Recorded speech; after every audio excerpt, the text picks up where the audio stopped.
김순이 바로 저입니다. 올해로 71살이 되었죠. 제 친자식 같은 며느리에게 짐덩이 취급을 받았습니다.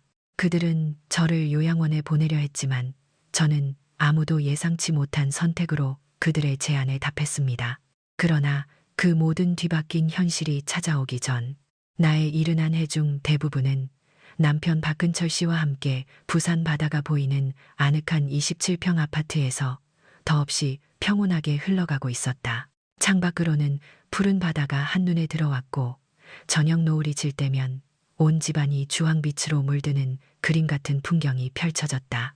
나는 그 집에서 30년 넘게 살며 행복한 추억을 셀 수 없이 쌓아왔다. 남편 근철 씨는 평생 택시 운전을 하며 성실하게 살아온 분이었다.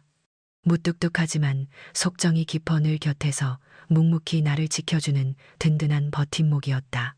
가끔 힘들 때면 말없이 내 손을 잡아주곤 했는데 그 따뜻한 온기가 나에게는 세상 어떤 위로보다 큰 힘이 되었다.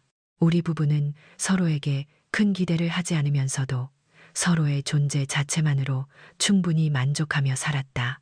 해질녘 바다 위로 붉게 물드는 하늘을 보며 남편과 나는 말없이 마주 앉아 있었다. 가끔 근철 씨가 툭 던지는 오늘 저녁은 뭘 먹을까 하는 한마디에도 나는 세상에서 가장 행복한 사람인 양 환히 웃었다.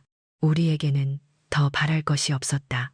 우리에게는 송우라는 착한 아들이 하나 있었다. 송우는 일찍이 은비와 결혼하여 가정을 꾸렸고 나는 그 은비를 세상 어떤 며느리보다도 사랑하고 자랑스러워했다. 우리 아들 송우는 부모의 속을 썩이는 일 없이 반듯하게 자라주었다. 비록 사업 수완이 특출나지는 않았지만 순하고 정직한 성품을 가졌기에 나는 늘 안심했다. 그런 송우 옆에 은비가 있다는 것은 나에게 더 없는 축복이었다. 은비는 예쁜 얼굴만큼이나 마음씨도 고왔다. 시어머니인 나를 대할 때는 한 번도 언성을 높이는 일이 없었고 말 한마디에도 늘 정성과 예의가 묻어났다. 심지어 남편이 퇴근하고 올 때면 굳이 내 방에 들러 어머니, 아버님 오셨어요. 식사 준비해 드릴까요? 하고 물을 정도였다. 나는 그때마다 됐다. 너희 먹을 것만 챙겨라며 손사래를 쳤지만 속으로는 참 복도 많지 하며 흐뭇해했다. 명절이나 시어머니 생신 같은 특별한 날에는 새벽부터 일어나 정성껏 음식을 준비하는 것을 마다하지 않았다.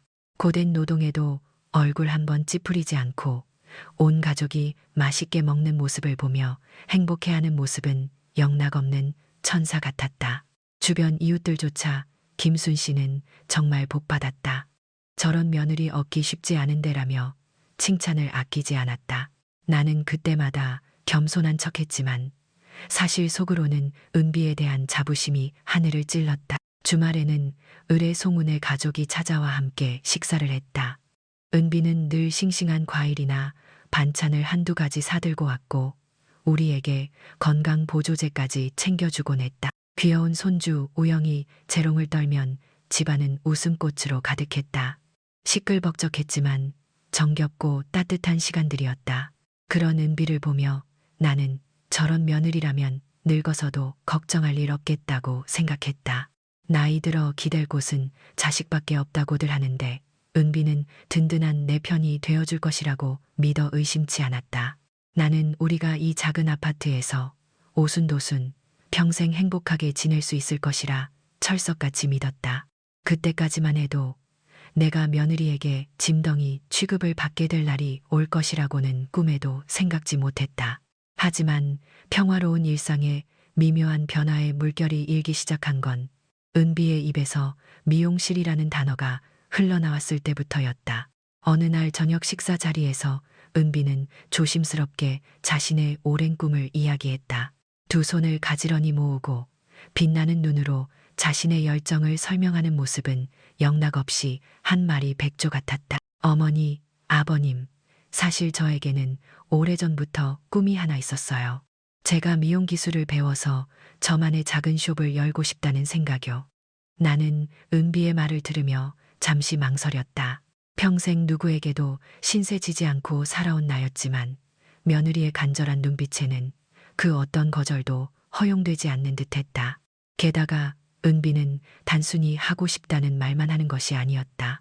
이미 시장 조사를 마치고 구체적인 사업 계획까지 세워두었다며 반짝이는 눈으로 A사 용지 몇 장을 내밀었다.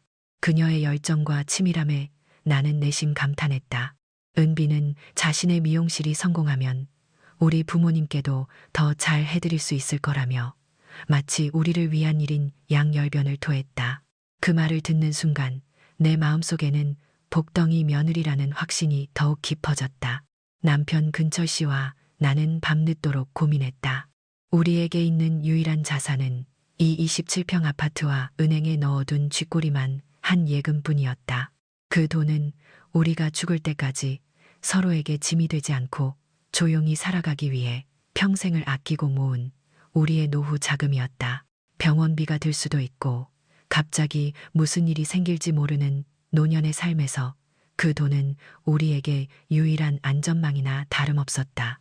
하지만 아들의 가정을 돕는 것이 부모의 도리라고 생각했고 특히 은비의 행복이 곧 송우의 행복이며 나아가 우리 집안 전체의 경사가 될 것이라고 믿어 의심치 않았다. 게다가 은비가 보여준 열정은 너무나도 진심 같았다. 여보, 은비가 저렇게 간절히 원하는데 우리가 도와줘야지 않겠어? 내가 먼저 운을 떼자. 평소 과묵한 남편은 말없이 고개를 끄덕였다. 그래, 평생 고생한 우리 아들 옆에 저런 며느리가 있다는 게 우리 복이지. 잘 도와줘서 얼른 자리 잡게 해줘야지. 남편의 한마디에 나는 더욱 용기를 얻었다. 다음 날 아침 나는 통장 정리를 하고 은행으로 향했다. 3천만 원. 우리 부부가 평생을 아끼고 모아둔 돈, 손주 우영이에게 줄 용돈조차 아껴가며 한 푼 두 푼 쌓아 올린 우리의 피와 땀이 어린 돈이었다. 그 돈을 인출하는 순간 내 손은 조금 떨렸지만 곧이어 이 돈으로 우리 은비가 성공해서 행복해하는 모습을 볼 수 있다면 아깝지 않다는 생각으로 마음을 다잡았다. 집으로 돌아와 통장을 건네자 은비의 얼굴에는 화색이 돌았다. 그녀는 두 손으로 통장을 공손히 받아들고는 몇 번이고 고맙다는 말을 반복했다. 어머니, 아버님, 정말 감사해요. 이 은혜 평생 잊지 않을게요. 꼭 성공해서 어머님, 아버님께 몇 배로 갚아드릴게요. 그녀의 목소리에는 감격이 어려 있었고 눈가에는 눈물까지 맺혀 있었다. 나는 그 모습이 너무나도 대견하고 사랑스러웠다. 그래, 우리 은비는 성공할 거야. 그리고 우리에게 더 큰 효도를 할 거야. 나는 그렇게 굳게 믿었다. 그때의 나는 그 3천만 원이 단순한 돈을 넘어 우리 노부부의 미래와 희망, 그리고 은비를 향한 무한한 사랑과 믿음의 전부였다는 사실을 깨닫지 못했다. 이것이 훗날 우리를 벼랑 끝으로 내몰 첫 번째 발걸음이 될 줄은 꿈에도 상상하지 못했다. 은비의 미용실은 내가 걱정한 것과 달리 빠르게 자리를 잡았다. 그녀의 뛰어난 솜씨와 살가운 성격 덕분인지 개업한 지 얼마 되지 않아 입소문이 나기 시작했고 가게는 손님들로 문전성시를 이루었다. 나는 흐뭇한 마음으로 그래, 우리 은비가 복덩이지 하고 생각하며 밤잠 설치며 고생한 보람이 있다고 여겼다.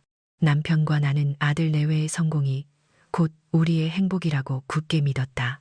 하지만 그 성공의 달콤한 그림자 속에서 은비는 우리가 알아차리지 못할 만큼 미묘하게 변해가고 있었다. 처음에는 그저 바빠서 그러려니 했다.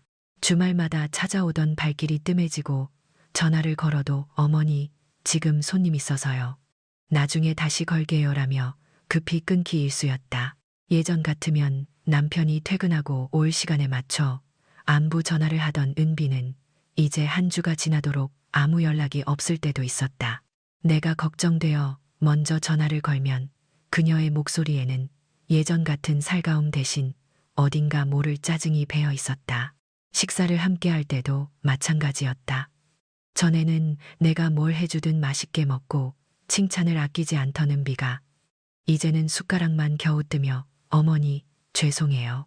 요즘 입맛이 없어서요 라고 했다. 휴대폰을 손에서 놓지 않고 연신 문자 메시지를 확인하거나 통화를 하며 눈빛은 이미 다른 곳을 향하고 있었다.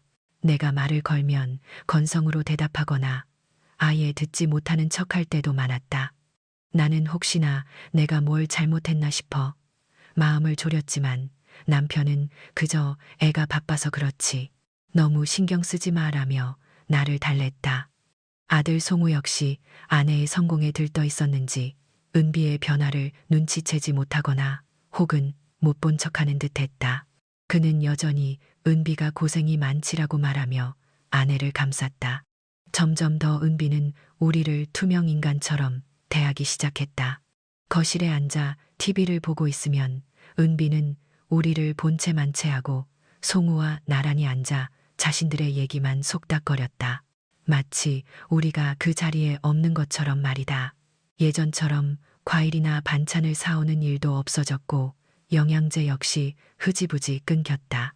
나는 서서히 마음속 깊은 곳에서부터 알 수 없는 서운함과 불안감을 느끼기 시작했다.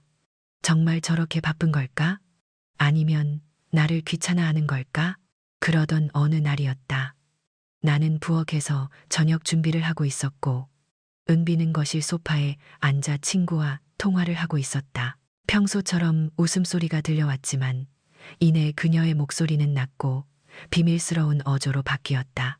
나는 무심코 듣고 있었는데 그녀의 입에서 흘러나온 몇 마디가 내 심장을 얼어붙게 만들었다. 요즘 죽겠어, 정말. 가게 일도 바빠 죽겠는데 시부모님까지 신경 써야 하니. 어휴, 솔직히 이 정도 했으면 됐지 않나? 매번 챙겨드리는 것도 한두 번이지. 이젠 정말 짐스러워. 알지? 늙으면 다 짐덩이가 된다는 거. 그녀는 마치 나와 남편이 귀먹은 사람이라도 되는 양 거침없이 말을 쏟아냈다. 짐덩이라는 단어는 칼날처럼 내 가슴을 꿰뚫었다. 내가 평생을 아껴 모은 돈 3천만 원. 그것은 단순히 숫자가 아니라 우리 노부부의 미래이자 희망이었다. 그 돈으로 그녀의 꿈을 이뤄줬건만 돌아온 것은 짐덩이라는 차가운 비수였다. 내 손에 들린 칼이 쿵 하고 도마 위로 떨어졌다. 심장이 쿵쾅거리고 온몸의 피가 역류하는 것 같았다. 나는 그 자리에서 얼어붙어 한동안 아무것도 할 수 없었다. 내 귀를 의심하고 싶었지만 그녀의 목소리는 너무나 또렷했다. 은비의 성공을 누구보다 진심으로 기뻐했던 내가 그 성공의 뒤편에서 이렇게 처참하게 버려지고 있다는 사실에 몸서리가 쳐졌다. 내가 그토록 아끼고 사랑했던 며느리가 실은 가면을 쓴 채 우리를 속이고 있었다는 잔혹한 진실이 서서히 드러나기 시작한 순간이었다.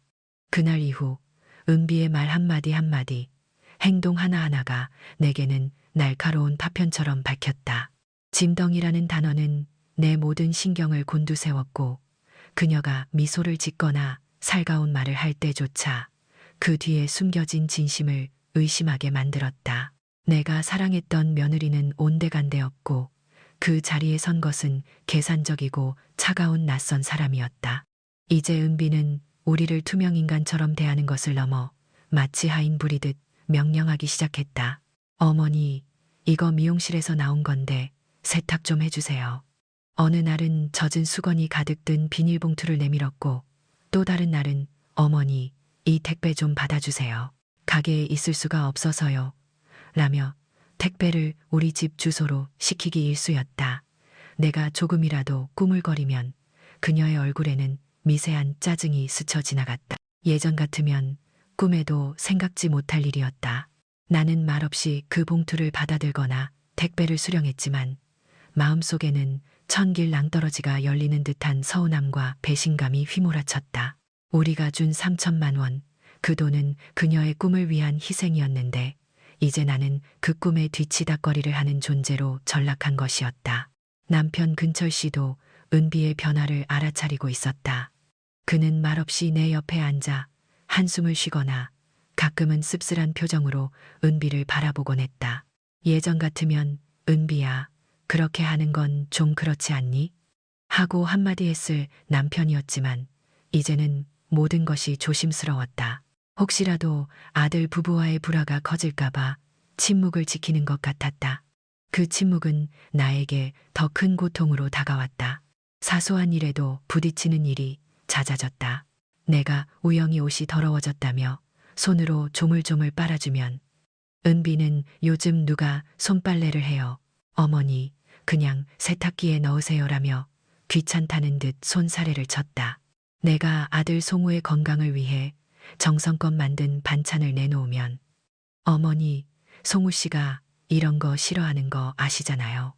다음에 안 하셔도 돼요. 라며 면박을 주었다. 그녀의 말 한마디 한마디에는 우리를 위한 배려나 존중은 찾아볼 수 없었다. 그저 귀찮다, 방해된다는 메시지가 담겨 있었다. 한 번은 거실에서 내가 어지럽혀진 아이들 장난감을 정리하고 있는데 은비가 갑자기 어머니, 송우 씨 방에 들어가셔서 먼지 좀 닦아주실 수 있으세요? 요즘 통정리를 안 해서요. 라고 아무렇지 않게 말했다. 나는 내 귀를 의심했다. 시어머니에게 아들 방 청소를 시키다니. 얼굴이 화끈거리고 심장이 쿵쾅거렸다. 은비야, 그건 송우 내가 알아서 해야지 않겠니? 내가 어렵게 입을 열자 그녀는 눈살을 찌푸리며 어머니는 왜 이렇게 융통성이 없으세요? 바쁘다고 말씀드렸잖아요. 라고 대꾸했다. 그때 송우가 거실로 나왔다. 나는 혹시나 아들이 아내를 나무랄까 기대했지만 송우는 그저 어색하게 웃으며 엄마, 괜찮아. 그냥 은비 말대로 해줘라고 말했다. 그 순간 나는 송우에게서도 더 이상 우리 편이 아님을 직감했다. 아들은 아내의 눈치를 보느라 부모의 아픔을 외면하는 나약한 존재가 되어버린 것이다. 그때부터 우리 집에는 웃음소리가 사라졌다. 은비와 송우가 찾아오는 주말은 더 이상 행복한 기다림이 아니었다. 오히려 팽팽한 긴장감과 상처만 남는 시간이었다. 남편과 나는 밤마다 말없이 마주 앉아 깊은 한숨만 내쉬곤 했다. 여보, 정말 우리가 짐덩이인가 봐. 내가 울먹이며 말하면 남편은 그저 내 손을 잡으며 아니야, 김순 씨. 그런 소리 마. 라고 위로할 뿐이었다. 하지만 그의 눈빛 속에는 나와 같은 절망감이 드리워져 있었다. 우리가 평생을 바쳐 지키고 가꿔온 가정이라는 울타리가 이제는 우리를 가두는 차가운 감옥처럼 느껴졌다. 이제 이 집은 더 이상 우리가 머물고 싶은 안식처가 아니었다. 모든 것이 변해버린 것만 같았다. 그렇게 모든 것이 무너져 내리고 있던 즈음 내 71번째 생일이 다가왔다. 차라리 아무도 모르게 조용히 보내고 싶었지만 은비는 굳이 친척 몇 분과 가까운 지인들을 초대해 작은 잔치를 열겠다고 했다. 어색함과 불편함이 공기 중에 맴도는 가운데 우리는 평소와 다름없이 식탁에 둘러앉았다. 은비는 겉으로는 밝게 웃으며 음식 서빙을 도왔고 송우는 내 옆에 앉아 형식적인 안부 몇 마디를 건넸다. 손주 우영이의 재롱이 아니었다면 그마저도 서먹했을 것이다. 나는 애써 표정을 관리하며 고마운 마음에 젓가락을 들었다. 혹시나 하는 마음에 어쩌면 오늘만큼은 은비가 옛날에 다정했던 모습으로 돌아와 주지 않을까 하는 신락 같은 희망을 품고 있었다. 식사가 거의 끝날 무렵이었다. 은비가 갑자기 헛기침을 하며 분위기를 가다듬었다. 그녀의 눈빛은 무언가 중요한 말을 꺼내려는 듯 결연해 보였다. 송우는 옆에서 아무 말 없이 고개를 끄덕였다. 나의 가슴은 또다시 불안감에 덜컥 내려앉았다. 어머니, 아버님, 오늘 어머님 생신이기도 하고 저희가 드릴 말씀이 있어서 이렇게 자리를 마련했어요. 은비의 목소리는 너무나 침착하고 차분해서 마치 일상적인 대화를 시작하는 것 같았다. 하지만 그 속에 숨겨진 날카로움은 오직 나만이 느낄 수 있었다. 주변에 앉아있던 친척들과 친구들, 영자 씨나 미자 씨도 일순간 우리를 주목했다. 요즘 어머님, 아버님께서 기력도 많이 약해지시고 아무래도 저희가 일 때문에 바쁘다 보니 제대로 신경을 못 써드리는 것 같아서 마음이 좋지 않았어요. 그녀는 마치 우리가 고생이라도 시키는 양 능청스럽게 말을 이었다. 나는 그녀의 뻔뻔함에 속으로 치를 떨었지만 겉으로는 아무렇지 않은 척 침묵했다. 남편 근철 씨는 옆에서 아무 말 없이 숟가락을 내려놓고는 은비를 응시했다. 그래서 송우 씨와 진지하게 상의한 끝에 어머님 아버님께서 좀 더 편안하고 전문적인 보살핌을 받으실 수 있는 곳을 알아보는 게 좋겠다는 결론을 내렸어요. 나는 그녀의 말이 가리키는 방향을 알아차리고 온몸의 피가 차갑게 식는 것을 느꼈다. 설마 요양원. 내 머릿속에 그 단어가 섬광처럼 스쳐 지나갔다. 네, 어머니 말씀대로입니다. 송우가 은비의 말을 받아 이었다. 저희도 부모님께 불효하는 것 같아서 죄송하지만 어머님 아버님 건강을 위해서라도 요양원에서 지내시는 게 더 좋을 것 같습니다. 그곳에는 전문가들이 상주하며 잘 보살펴 드릴 것이고 또래 친구분들과 어울리며 즐겁게 지내실 수도 있을 거예요. 저희도 자주 찾아뵙겠습니다. 그 순간 내 귀에는 아무 소리도 들리지 않았다. 그저 요양원이라는 세 글자가 쩌렁쩌렁 울릴 뿐이었다. 내가 낳아 기른 아들, 내가 그토록 아끼고 믿었던 며느리가 내 생일상 앞에서 나를 짐덩이라 선언하며 버리려 하고 있었다. 내 심장은 마치 망치로 얻어맞은 듯 쿵 하고 떨어지는 것 같았다. 얼굴은 화끈거리고 손발이 차가워졌다. 세상에 이렇게 잔인한 일이 있을까? 옆에 앉아있던 남편은 주먹을 꽉 쥐고 있었다. 그의 얼굴은 붉게 상기되어 있었지만 그는 아무 말도 하지 않았다. 아마도 나만큼이나 큰 충격과 고통을 느끼고 있을 터였다. 초대된 친척들과 지인들은 그저 눈치만 보며 조용히 앉아 있을 뿐 누구 하나 나서서 우리를 변호해 주거나 이 상황을 꾸짖는 사람은 없었다. 오히려 몇몇은 은비의 제안이 현실적이라는 듯 고개를 끄덕이는 신용까지 했다. 그들의 시선은 마치 우리가 정말 짐덩이라도 되는 양 우리를 훑는 것 같았다. 나는 그 모든 시선 속에서 한없이 작아지고 수치스러움에 온몸이 떨렸다. 내 눈에는 어느새 뜨거운 눈물이 고였다. 하지만 나는 억지로 참고 입술을 꾹 깨물었다. 지금 여기서 약한 모습을 보일 수는 없었다. 이대로 주저앉아 그들의 뜻대로 끌려갈 수는 없었다. 내 안에서 그동안 쌓였던 모든 서운함, 배신감, 그리고 모멸감이 한꺼번에 폭발할 듯 끓어오르고 있었다. 짐덩이라고. 내가 평생을 바쳐 희생하고 사랑했던 가족에게 내가 짐덩이가 되었다니. 이 모욕을 어떻게 갚아줄까? 그들의 잔인한 제안은 나를 나락으로 밀어 떨어뜨리는 동시에 내 안에 잠자고 있던 굳건한 자존심과 복수심을 깨우는 불씨가 되었다. 내 입에서는 아무 말도 나오지 않았다. 다만 그들의 눈을 똑바로 응시하며 내 안에서 차오르는 차가운 분노를 억누를 뿐이었다. 이 모든 것이 그들이 꾸민 일이었다. 그리고 나는 이제 더 이상 당하고만 있지 않을 것이다. 손님들이 돌아가고 난 뒤 집안에는 무거운 침묵만이 감돌았다.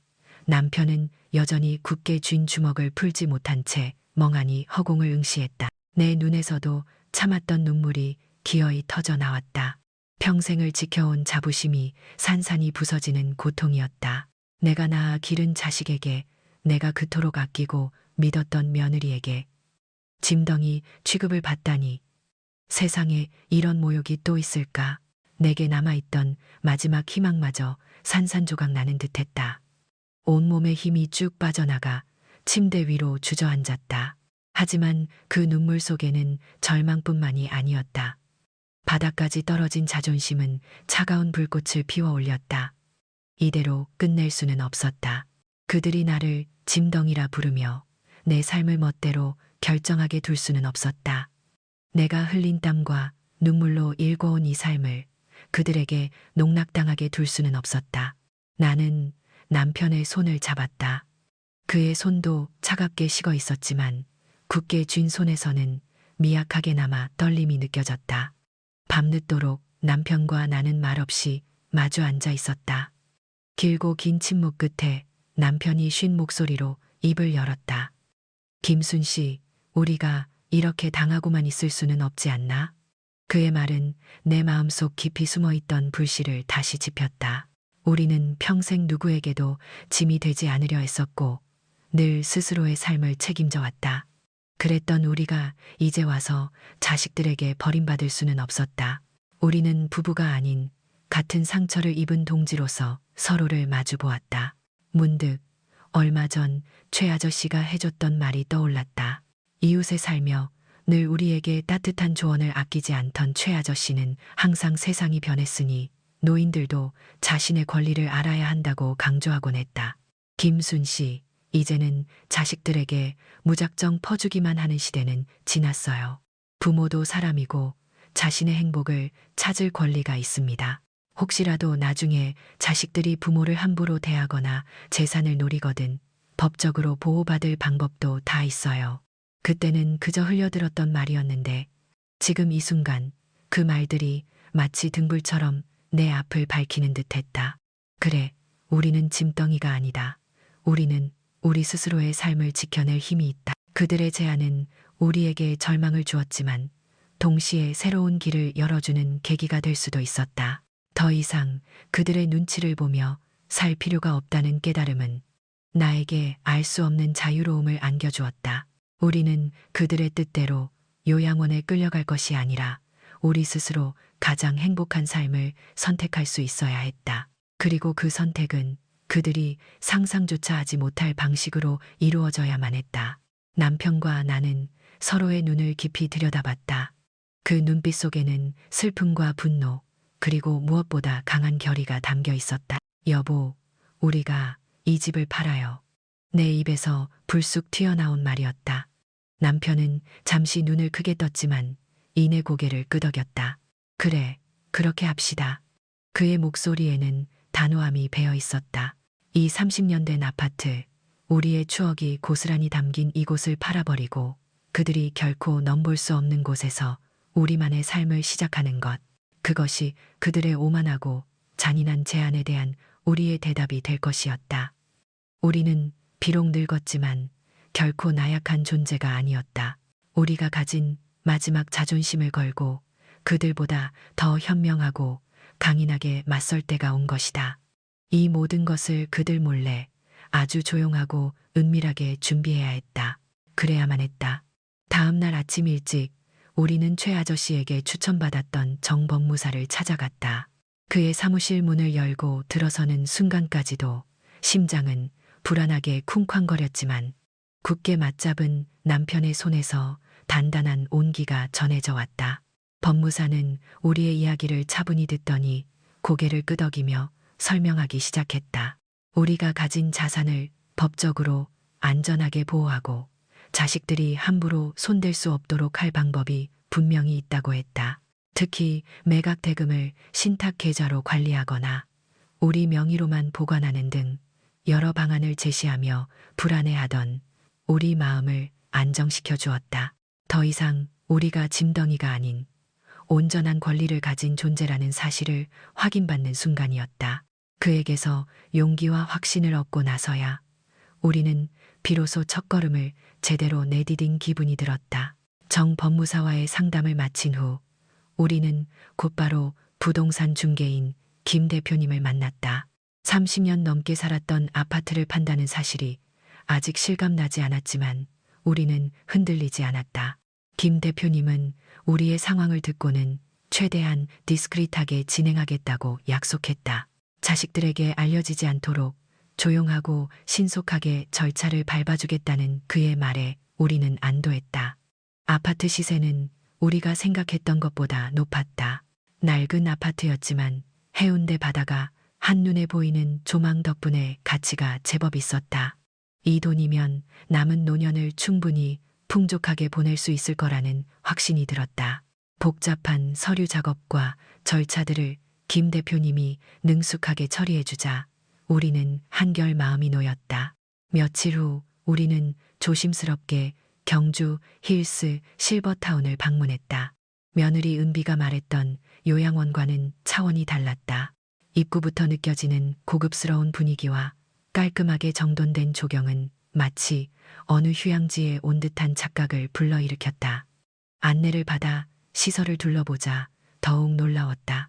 넓고 쾌적한 개인 공간, 최신식 운동시설, 그림 그리기, 도예, 음악 감상 등 다양한 취미 활동을 지원하는 프로그램실, 그리고 무엇보다 어르신들이 자유롭게 자신의 삶을 즐기고 있는 모습이 인상 깊었다.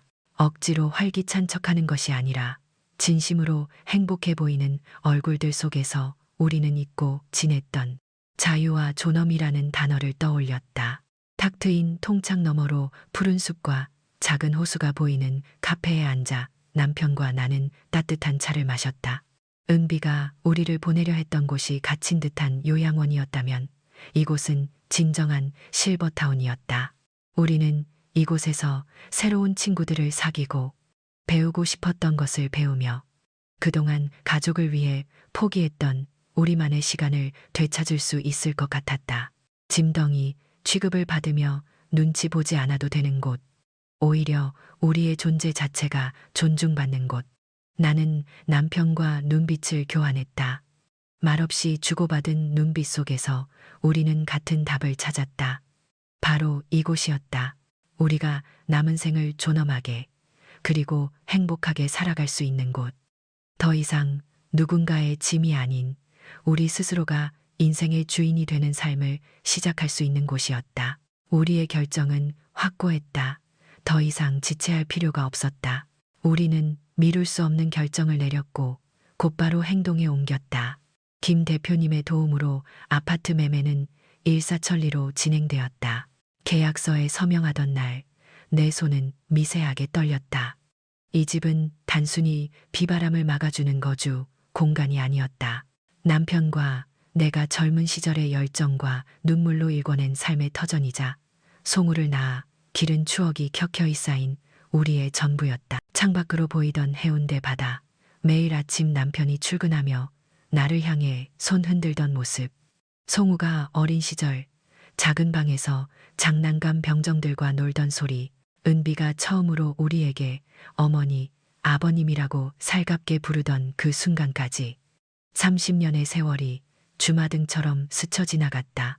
마음 한구석이 찢어지는 듯 아팠지만 동시에 알 수 없는 홀가분함도 밀려왔다.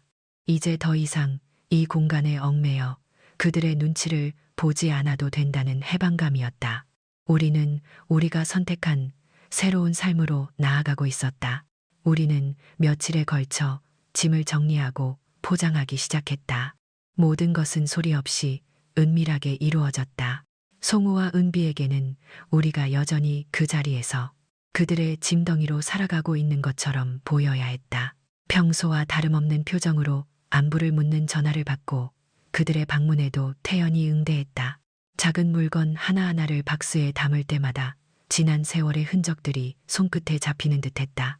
빛바랜 앨범 속 사진들, 남편이 처음 사준 낡은 커피잔, 송우의 첫 유치원 그림, 버릴 것은 버리고 꼭 필요한 것들만 추려내는 작업은 물리적인 노동을 넘어선 감정의 정리였다. 남편은 말없이 내 옆에서 묵묵히 짐을 날랐다. 가끔 힘든 표정을 지을 때면 내가 먼저 그의 손을 잡았다. 그의 손은 여전히 따뜻했고 그 따뜻함은 우리 두 사람이 같은 길을 가고 있음을 다시 한번 확인시켜 주었다. 우리는 서로에게 위로이자 힘이 되었다. 이 작고 소박한 짐더미 속에 우리의 지난 세월과 새로운 시작이 모두 담겨 있었다. 그리고 이 모든 비밀을 그들 몰래 지켜야 한다는 사실이 우리에게는 하나의 단단한 결속력으로 작용했다. 우리는 더 이상 눈물만 흘리는 나약한 노인이 아니었다. 우리의 자존심과 새로운 삶을 지키기 위한 이 싸움에서 우리는 굳건한 동지였다.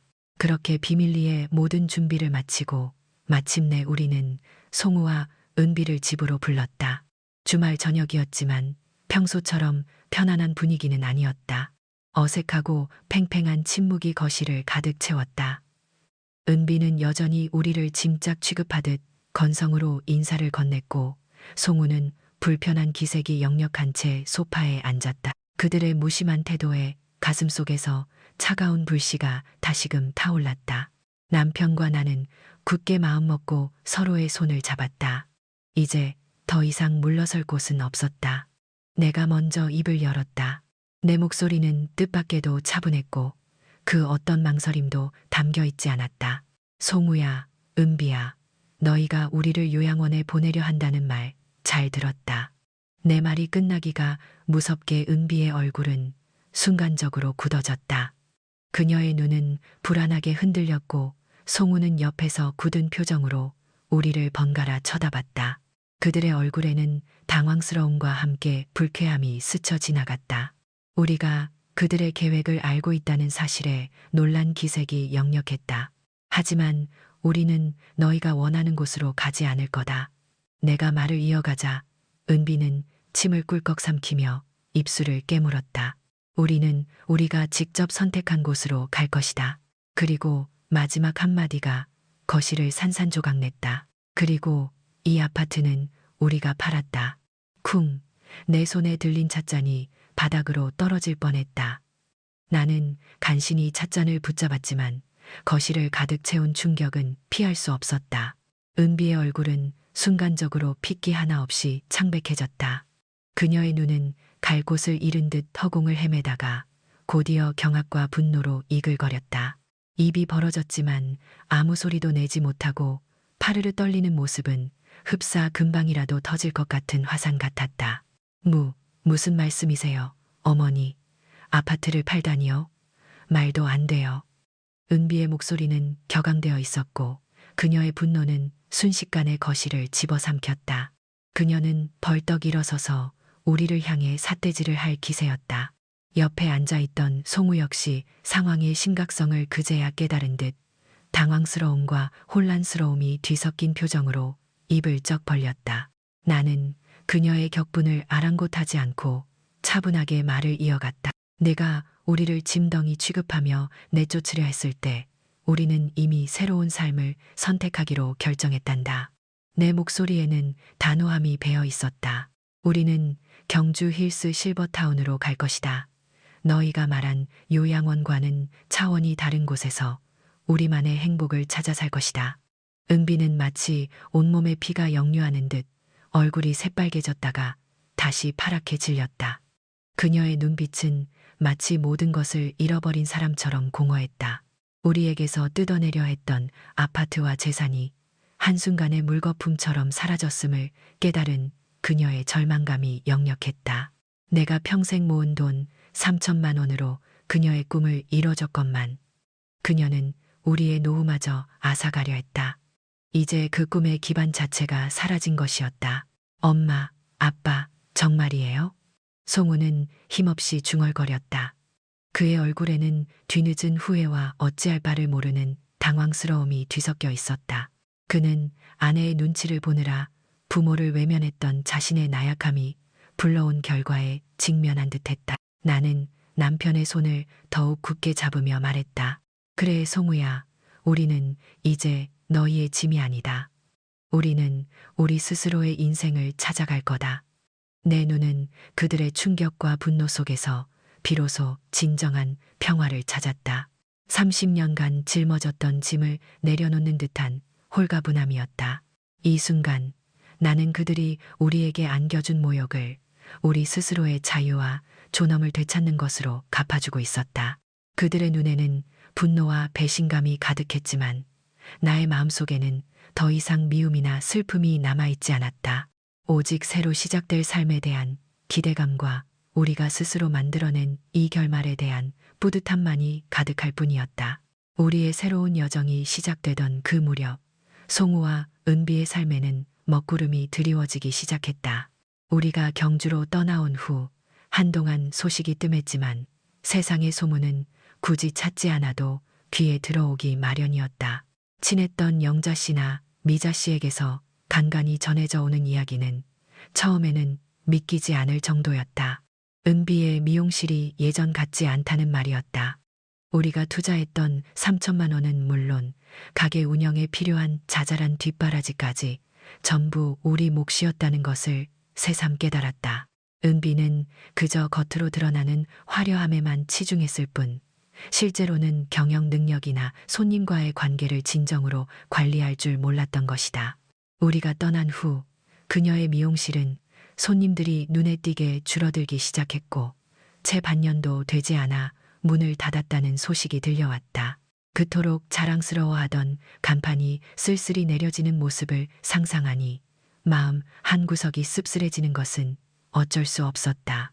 하지만 그것은 그녀가 뿌린 씨앗이었다. 미용실이 망하고 얼마 지나지 않아 더 충격적인 소식이 전해졌다. 송우와 은비가 결국 이혼했다는 것이었다. 처음에는 아니라고 부인하려 했다. 어떻게 그럴 수가 있을까? 내가 그토록 아끼고 키운 아들과 며느리가. 하지만 곧 그 소문이 사실임을 확인시켜주는 다른 이야기들이 이어졌다. 은비는 돈 때문에 송우에게 온갖 불평불만을 쏟아냈고 송우 역시 그 모든 것을 감당하지 못해 힘들어했다고 한다. 결국 그들의 결혼 생활은 우리 재산을 탐하고 이용하려던 욕망 위에 세워진 모래성처럼 허무하게 무너져 내린 것이었다. 송우는 아내의 사업 실패와 이혼으로 모든 것을 잃었다. 늘 유약하고 아내의 눈치만 보던 그에게 현실은 가혹했다. 그는 직업도 잃고 집마저 처분해야 하는 신세가 되었으며 갈 곳 없이 떠도는 신세가 되었다는 이야기도 들려왔다. 한때 번듯했던 우리 아들이 이렇게까지 나락으로 떨어지리라고는 상상도 못했다. 그의 무책임함과 불효가 결국 자신에게 부메랑처럼 돌아온 것이었다. 물론 이 모든 소란 속에서 은비는 한 번도 우리에게 연락하지 않았다. 사과나 후회는커녕 그저 자신의 욕망이 좌절된 것에 대한 분노와 원망만이 가득했을 터였다. 우리가 짐덩이라고 비난하며 내쫓으려 했던 그들이 이제는 진정한 짐을 짊어지고 바닥으로 추락하는 모습을 지켜봐야 했다. 직접 보지 않아도 그들의 몰락은 너무나도 선명했다. 남편과 나는 서로의 얼굴을 바라보며 깊은 침묵에 잠겼다. 한때 우리 삶의 전부였던 그들이었지만 이제는 멀리 떨어진 낯선 풍경처럼 느껴졌다. 우리의 결정이 옳았음을 다시금 확신하는 순간이었다. 이제 우리는 그들의 불행에 연연할 필요가 없었다. 우리는 우리만의 삶을 살아가야 했다. 경주 힐스 실버타운에서의 삶은 평화로웠고 우리는 우리만의 행복을 찾아가고 있었다. 송우와 은비의 소식은 더 이상 우리의 일상을 흔들지 못했다. 그렇게 잊고 지내려 노력하던 어느 늦가을 오후 한 통의 전화가 걸려왔다. 발신자 번호를 확인했을 때 내 심장은 다시금 불안하게 쿵 내려앉았다. 낯선 번호였지만 왠지 모르게 불길한 예감이 들었다. 전화기 너머에서는 떨리는 어린 목소리가 들려왔다. 할머니, 저 우영이에요. 손주 우영이었다. 그동안 연락 한 번 없던 아이가 갑자기 전화를 걸어오자 나는 혼란스러웠다. 아이의 목소리에는 깊은 슬픔과 함께 절박함이 묻어 있었다. 우영아, 무슨 일이니? 어디 아픈 거니? 할머니, 엄마 아빠가 이혼했어요. 저는 이제 어디로 가야 할지 모르겠어요. 아이는 금세 흐느끼기 시작했다. 나는 가슴이 찢어지는 듯했다. 아무리 부모에게 상처를 받았다고 해도 이 어린 것은 아무 죄가 없지 않은가. 남편도 내 옆에서 아이의 목소리를 듣고는 얼굴을 굳혔다. 우리는 당장 우영이를 오라고 했다. 며칠 후 낯설게 초라해진 모습의 우영이가 경주로 내려왔다. 한눈에 봐도 아이는 지쳐 보였고 그 작은 어깨에는 감당하기 힘든 짐이 놓여 있는 듯했다. 오랜만에 만난 손주는 키가 부쩍 자라 있었지만 그 눈빛에서는 천진난만함 대신 깊은 상처와 불안감이 익혔다. 할머니, 할아버지, 저랑 같이 살아주시면 안 돼요? 아이는 힘없이 우리의 품에 안기며 흐느꼈다. 그 작은 체구에서 전해지는 떨림은 우리 마음을 뒤흔들었다. 우리는 아이의 머리를 쓰다듬으며 아무 말도 할 수 없었다. 지난 모든 고통과 배신감은 잠시 잊고 오직 이 불쌍한 아이에 대한 연민만이 우리 마음을 가득 채웠다. 송우와 은비가 저지른 업보가 결국 이 어린 손주에게까지 미친 것이다. 밤늦도록 남편과 나는 잠 못 이루며 우영이 문제로 상의했다. 분노와 실망감으로 멀리하고 싶었지만 어린 손주의 모습은 우리의 마음을 너무나 아프게 했다. 우리는 자식들에게 받은 상처와는 별개로 이 아이의 미래만큼은 우리가 지켜줘야 한다고 생각했다. 여보, 우리가 이 아이마저 외면할 수는 없지 않겠소. 남편의 목소리에는 무거운 책임감이 담겨 있었다. 나 역시 같은 생각이었다. 하지만 동시에 우리는 중요한 원칙을 지켜야 했다. 자식들이 부모의 재산을 탐하는 것을 용납하지 않겠다는 우리의 결심은 변함이 없었다. 다음 날 아침, 우리는 우영이와 마주 앉았다. 아이의 눈빛은 여전히 불안했지만 우리를 의지하려는 간절함이 보였다. 우리는 우영이에게 단호하지만 따뜻한 목소리로 이야기했다. 우영아, 할머니, 할아버지는 너를 정말 사랑한단다. 그리고 네가 이 모든 일에 아무 잘못이 없다는 것도 잘 알고 있어. 내 말에 아이는 고개를 푹 숙였다. 하지만 너의 엄마 아빠에게 우리가 가지고 있는 재산을 줄 생각은 없단다. 그건 우리의 노후 자금이고 우리가 지켜야 할 마지막 자존심이야. 너도 나중에 어른이 되면 알게 될 거다. 우영이는 아무 말 없이 고개를 끄덕였다. 아이는 아마 우리가 가진 재산이 얼마나 되는지도 모를 것이고 부모의 행동 때문에 자신에게까지 영향을 미칠 거라는 사실을 이해하기 어려웠을 것이다. 하지만 우리는 그 원칙을 분명히 해야 했다. 우리의 결정이 혹시라도 송우나 은비에게 새로운 기회를 주어 또다시 우리를 이용하려 들게 할 빌미를 제공해서는 안 되었다. 하지만 우영이 너는 다르다. 너는 우리의 소중한 손주니까. 남편이 부드러운 목소리로 말을 이었다. 할머니 할아버지는 네가 공부를 마치고 어엿한 성인이 될 때까지 모든 학비와 생활비를 지원해 줄 거란다. 네가 원하는 공부를 마음껏 할 수 있도록 도울 거야. 그리고 언제든지 이곳에 와서 할머니 할아버지와 함께 지낼 수 있어. 너의 방은 항상 준비되어 있을 거다. 아이의 얼굴에는 조금씩 생기가 돌기 시작했다. 눈가에 맺혔던 눈물 방울이 사라지고 희미하게 남아 미소가 번졌다. 그 미소는 우리가 오랫동안 잊고 지냈던 순수하고 해맑은 것이었다. 정말요, 할아버지, 정말 저를 도와주실 거예요? 그럼이지. 우리는 네가 바르게 자라서 행복하게 사는 모습을 보고 싶단다. 우리는 우영이를 꼭 안아주었다. 그 순간 우리는 재산을 지키는 것 이상의 의미를 찾았다. 우리가 지켜야 할 것은 단순히 돈이 아니라 올바른 가치와 사랑, 그리고 다음 세대에 대한 책임감이었다. 송우와 은비에게는 보여주지 않았던 단호한 태도로 우리 자신을 지켰지만 우영이에게는 무한한 사랑과 지지를 보내는 것이 우리의 마지막 역할이자 책임이었다. 우리는 우영이가 우리와 같은 상처를 겪지 않고 바르고 행복한 삶을 살 수 있도록 기꺼이 든든한 버팀목이 되어주기로 했다.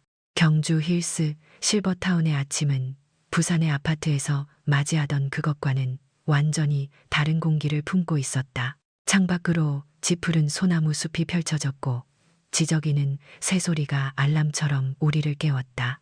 더 이상 불안에 떨며 눈을 뜨거나 누군가의 눈치를 살피며 하루를 시작할 필요가 없었다. 이곳에서는 모든 시간이 오롯이 우리의 것이었다. 남편 근철 씨의 얼굴에도 평생 보지 못했던 편안함이 가득했다. 평소 과묵했던 그는 이곳에서 만난 동갑내기 친구들과 매일 아침 산책을 나서거나 도서관에서 흥미로운 책을 읽으며 소일했다. 지팡이의 의지에 천천히 걷는 걸음걸이에는 왠지 모를 활기가 느껴졌다. 나 역시 젊은 시절 가족을 위해 잠시 잊고 지냈던 취미들을 하나둘씩 꺼내들었다. 그림 그리기 교실에 등록해 캔버스 위에 마음속 풍경을 담아내기 시작했고 작은 텃밭을 가꾸며 흙내음 속에서 생명의 기운을 느꼈다. 고운 색깔의 꽃을 심고 물을 주며 보살피는 동안 내 마음속의 오랜 응어리들도 함께 씻겨 내려가는 듯했다. 이곳의 사람들은 모두 자신의 삶을 존중하며 살아가는 이들이었다. 우리는 자연스럽게 새로운 친구들을 많이 사귀었다. 저녁 식사를 함께하고 실버타운 내 영화관에서 함께 영화를 보고 주말에는 가까운 경주 유적지로 가볍게 나들이를 가기도 했다. 차를 마시며 수다를 떠는 동안 노년의 삶이 이토록 풍요로울 수 있다는 사실에 우리는 매일 놀랐다. 아무도 우리를 짐덩이라 부르지 않았고 우리의 존재를 함부로 평가하지 않았다. 오히려 서로의 이야기를 경청하고 서로의 경험을 존중하며 격려했다. 젊은 시절 가족을 위해 희생하며 잃어버렸던 나 자신의 가치를 이곳에서 다시금 발견하는 기분이었다. 가끔 아파트 매각 대금을 신탁 계좌로 관리해주던 정 법무사님이나 아파트 매매를 도와주신 김 대표님에게서 안부 전화가 오면 우리는 안심했다. 우리의 재산은 안전하게 보호받고 있었고 우리의 선택이 얼마나 현명했는지에 대한 확신이 더욱 커졌다. 송우와 은비의 삶이 어떻게 흘러가는지는 더 이상 우리의 관심사가 아니었다. 우영이에게 필요한 지원은 아낌없이 해주었지만 그 외에 불필요한 연결고리는 단호하게 끊어냈다. 이제 우리는 그들에게 더 이상 기대를 걸거나 그들의 불행에 연연하며 우리 스스로를 괴롭히지 않았다. 석양이 질 무렵이면 남편과 나는 실버타운 안의 호숫가 벤치에 앉아 말없이 풍경을 바라보곤 했다. 붉게 물든 하늘 아래 잔잔한 물결 위로 노을빛이 부서지는 모습은 너무나 아름다웠다. 남편은 가끔 내 손을 따뜻하게 잡아주며 조용히 말했다. 김순 씨, 잘했어. 정말 잘했어. 그의 목소리에는 후회 대신 진정한 만족과 행복이 담겨 있었다. 나 역시 그의 손을 마주 잡으며 고개를 끄덕였다. 우리가 선택한 길은 비록 힘들고 아팠지만 결국 우리에게 진정한 자유와 행복을 가져다 주었다. 이제 우리는 그 누구에게도 짐이 되지 않고 우리 스스로의 삶을 사랑하며 살아가는 진짜 어른이 된 것 같았다. 우리의 이야기는 비로소 우리 자신을 위한 행복한 결말을 향해 나아가고 있었다.